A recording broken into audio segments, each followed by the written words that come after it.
La vidéo d'aujourd'hui est une story time, oui.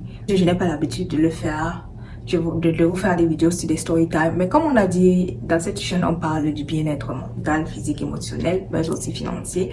Et aujourd'hui, ça parle plus du bien-être, on peut dire mental, parce que cette story time regarde plus un peu le mental parce que ça parle de situations qu'on peut vivre pendant l'enfance et qui peuvent avoir des traumatismes, je peux dire, même étant adulte. Et je pense que beaucoup de nous avons eu à vivre certaines situations pareilles, c'est-à-dire quand on était petit, on a eu à vivre des situations qui nous ont un peu affectés, ok, et malgré le fait que nous sommes devenus adultes, ça continue de nous affecter et ça a des effets négatifs, même parfois aussi sur notre vie, de comment est-ce qu'on voit la vie. Donc, ça, c'est la story time d'aujourd'hui.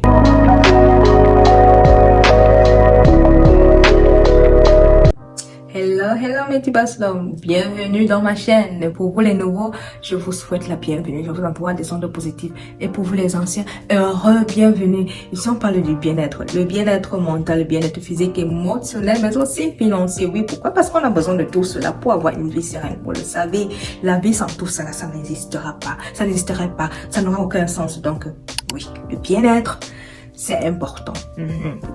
Alors, aujourd'hui, c'est une story time, comme je vous ai dit. Et ces story time là, je pense que ça va être... beaucoup de personnes vont un peu se retrouver dans cette situation. Parce que vous savez, quand on est petit, là, on vit tellement de situations, on expérimente tellement de choses. Parce que oui, non seulement on est têtu. Parce que les parents te disent, ne sors pas, ne va pas ici, ne fais pas ceci, ne fais pas cela, mais tu t'entêtes, tu veux faire toujours comme tu veux. À la fin là, tu te retrouves que tu tombes dans des situations bizarres. Si ce n'est pas le voisin qui a peut-être fait comme ça, c'est toi-même que tu allais finir quelque part, tu sais pas, tu es tombé quelque part, tu te fais mal, et tout. Et moi donc, j'avais vécu cette situation, c'est que je vais justement vous faire par là maintenant. L'histoire déjà, ça se passe, c'est un truc qui s'est passé déjà depuis longtemps. À l'époque, j'avais, je pense, peut-être 3 ans ou 4 ans comme ça. Et à ce moment-là, bon, j'étais à la maison avec mes frères. Qui, bon, vous savez, quand les frères là, ils sont plus grands là, ils veulent sortir, ils veulent faire les choses, mais toi, on te dit de rester à la maison. Quand tu es plus petit, on dit que toi, ne sors pas, ne fais pas ceci, ne fais pas cela et tout. Bon, moi, ce jour-là, je m'étais entêtée parce que j'étais le genre d'enfant que j'aimais bien jouer, je voulais sortir, aller jouer avec les amis et tout. Bien sûr, après avoir étudié et tout, mais j'aimais bien jouer, ok? Et ce soir-là, comme notre maison est faite de la manière que bon, on a la maison, on a les escaliers et en haut on a une sorte de dalle qu'à l'époque là on n'avait pas construit. Donc ce qui fait que parfois j'allais là-bas jouer parce qu'à côté aussi on a d'autres appartements et puis bon anyway il y a des gens, les voisins et tout.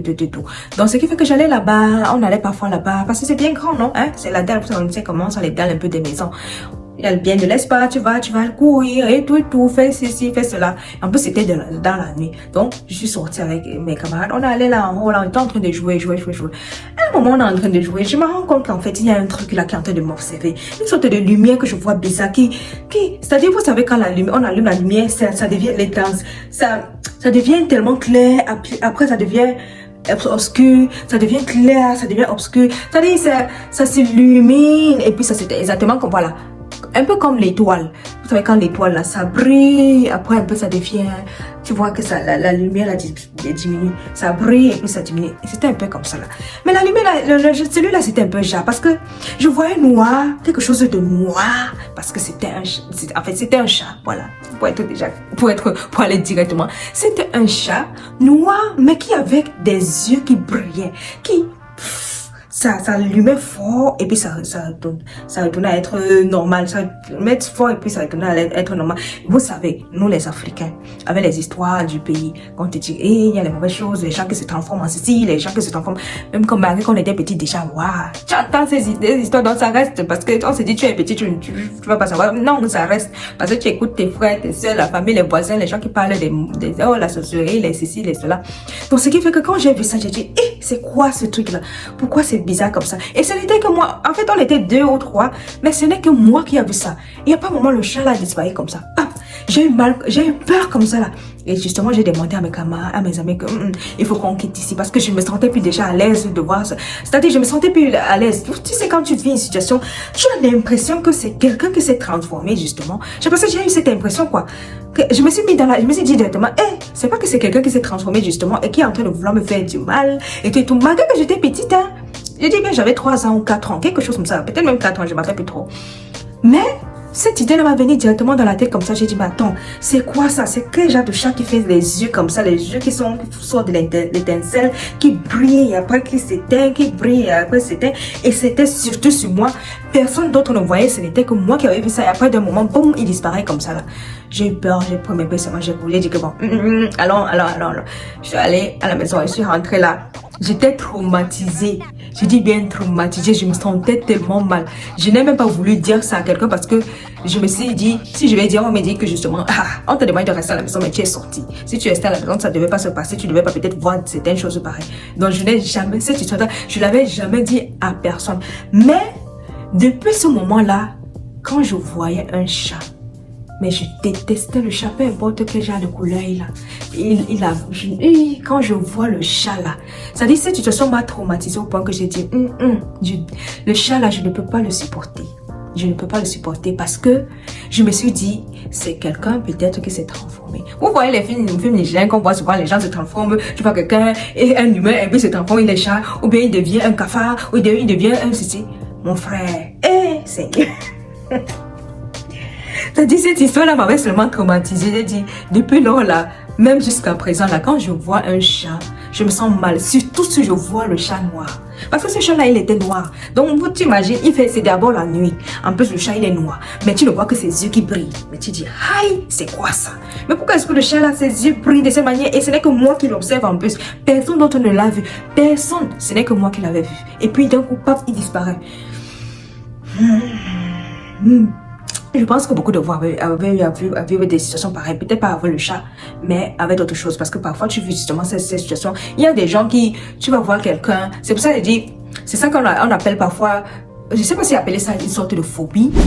Oui, parce que tu vis des situations pendant que tu es petit, quand tu es durant ton enfant, tu vis des situations, ou bien, ça peut être des situations comme ce que je viens de vous raconter, ou bien ça peut être que justement tu as vécu, quelqu'un t'a fait du mal, je sais pas, peu importe, et ça continue à te traumatiser au point que quand tu es, même étant adulte, tu n'arrives pas à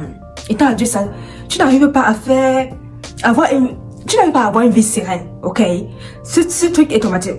Parce que je prends par exemple, il y a des gens qui ont des problèmes de bruit. Il y a des gens qui vont te dire que j'aime pas vivre là où on fait trop de bruit. Parce que ici par exemple, en Occident particulièrement, tu te retrouves, c'est pas comme en Afrique que chacun est chez lui et tout.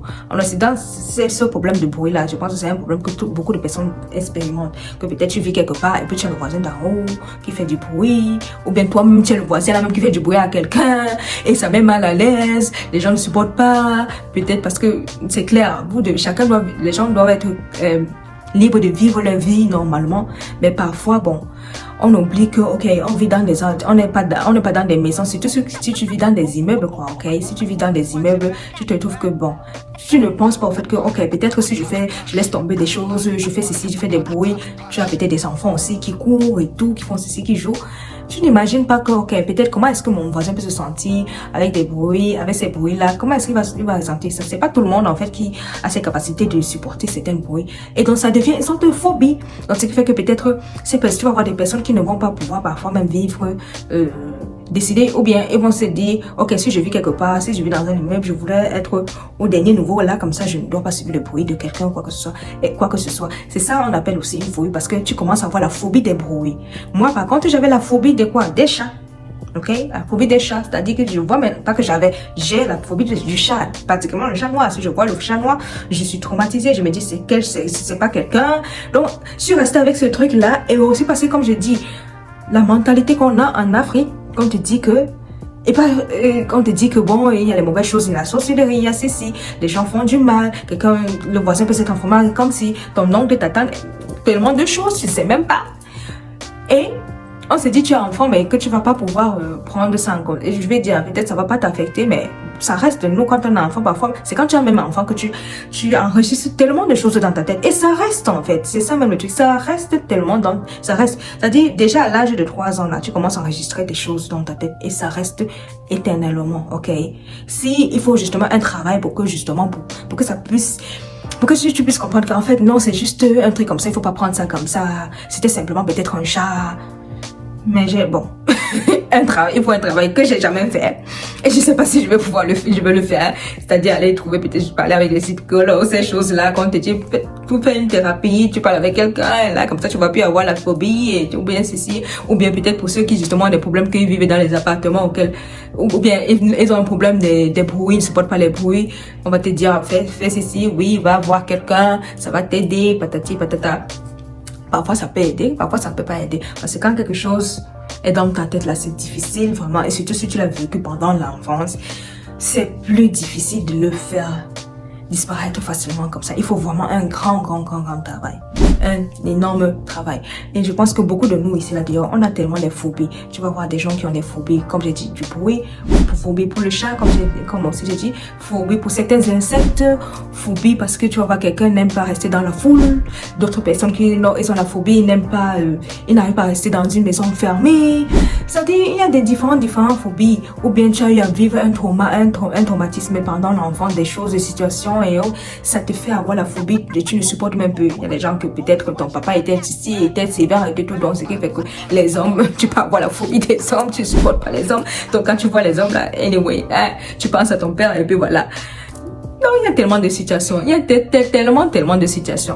Donc ça c'est un peu mon histoire, ça c'est ma story time que je voulais vous raconter par rapport justement à cette situation du chat noir que j'ai eu à rencontrer pendant que j'étais en train de jouer et qui m'a fait, qui a eu ses yeux bizarres et qui jusqu'aujourd'hui, avec mes idées, je me suis dit c'est quelqu'un ou je sais pas quoi, et aujourd'hui j'arrive plus à voir un chat quelque part et c'est devenu une phobie. Je pense que tout ce qu'on doit faire c'est juste essayer de voir, c'est pas facile parce que tu ne peux dire que il faut que tu surpasses ça et tu te dis bon, ok, ça fait partie de mon passé, c'est une chose que j'ai vécue dans le passé, je dois pas le faire, que ça puisse toujours avoir effet négatif dans mon présent et m'affecter et m'empêcher de pouvoir avoir une vie sereine. Parce que oui, qu'on le veuille ou pas, je le répète, ces phobies ont des effets négatifs dans notre vie actuelle. Ça nous empêche de pouvoir vivre normalement. Tu vas voir des femmes qui ont vécu des situations quand elles étaient plus jeunes, peut-être des violences ou je ne sais pas quoi, beaucoup de trucs, et elles n'arrivent pas à avoir une relation normale avec peut-être un homme. Tu vas voir des enfants ils étaient le genre d'enfants que peut-être les parents étaient trop sévères, durs avec eux, et aujourd'hui ils sont tellement timides, ça fait qu'ils n'arrivent même pas à sortir dans la vie et tout. Tu vas voir des enfants, tu vas voir des gens qui passaient leur temps, je sais pas, comme la mienne, que peut-être justement le chat, j'ai eu cette expérience avec le chat, et aujourd'hui je supporte pas le chat, ou des gens qui ils se retrouvaient être dans un endroit quand ils étaient petits, qu'il y avait tellement toujours des bruits, ça les a tellement traumatisés, peut-être c'était les parents qui étaient toujours trop discutés, les bruits, je sais pas, ou quoi que ce soit, je sais pas, ou les voisins. Anyway, ils vivaient des situations, ok, il y avait des bruits, et aujourd'hui, ils n'arrivent pas à supporter les bruits. Ils ont besoin de calme, ils sont le genre de personnes qui se trouvent bien quand ils sont dans le calme, ils sont tranquilles, ça les permet de pouvoir penser, d'être serein. Moi, je suis un peu ce genre de personne. Quand moi, j'aime le calme, j'aime la sérénité, être tranquille. Parce que ça me permet de réfléchir mieux, de penser mieux et de voir les choses plus positivement. Quand il y a les bruits autour de moi, là, ça me fatigue. Oui, ça me fatigue. Je dirais que c'est ma deuxième phobie en fait. Oui, les bruits, les choses un peu peut-être de ne pas supporter les bruits, voilà. Je sais pas s'il y a des gens qui ont les mêmes problèmes là, peut-être de ne pas supporter les bruits, ou peut-être ils ont eu à faire avec expérimenter peut-être un animal qu'ils ont vu peut-être qu'il les a traumatisés quand ils étaient petits et jusqu'à présent ils n'arrivent pas à supporter cet animal là, ou je sais pas quoi, peu importe votre phobie que des choses que vous avez vécues pendant que vous étiez petit et qui jusqu'à présent ont des effets négatifs dans votre vie, ont un impact négatif dans votre vie et vous empêche de pouvoir peut-être parfois faire certaines choses. Je vous invite à le mettre dans les commentaires. Et pourquoi pas partager qu'est-ce que vous êtes en train de faire pour pouvoir vous en sortir. Moi, qu'est-ce que je fais? J'écoute beaucoup la musique pour me relaxer. Quand je cherche à faire les choses qui me plaisent, peut-être faire le sport, ça aussi, ça m'aide beaucoup. Parler beaucoup, comme je suis en train de parler là, ça m'aide aussi beaucoup, au lieu d'aller plutôt voir les psychologues. Ça m'aide beaucoup à être tranquille. Je peux communiquer avec vous et je suis tranquille, voilà. Voilà. Je lis les livres, j'écoute les audios. Anyway, je fais des choses qui vont me faire plaisir. Voilà, c'est un peu ça. Vous, qu'est-ce que vous faites? Vous pouvez laisser ça dans les commentaires. Et Bon, on arrive à la fin de cette vidéo. Je ne vais pas faire ça longue parce que c'est juste une story time. J'espère que cette histoire va vraiment toucher beaucoup de vous et que peut-être parmi vous, ceux qui ont des phobies, vont pouvoir donner leur avis et nous dire un peu qu'est-ce qu'ils font pour pouvoir surpasser cette phobie-là, pour aller mieux et ainsi de suite, pour que ça n'aille pas d'impact dans leur vie actuelle, en fait, que ça n'ait pas assez d'impact dans leur vie. Alors, je vous souhaite une bonne journée, une bonne après-midi. Oui, je vous envoie des ondes positives. Je vous demande de liker la vidéo, de partager, aussi de commenter et abonnez-vous maximum, car dans cette chaîne, on parle du bien-être mental, physique, émotionnel, mais aussi financier. Oui, parce qu'on veut une vie sereine. Ici, c'est la sérénité, le bien-être général. Merci d'avoir suivi.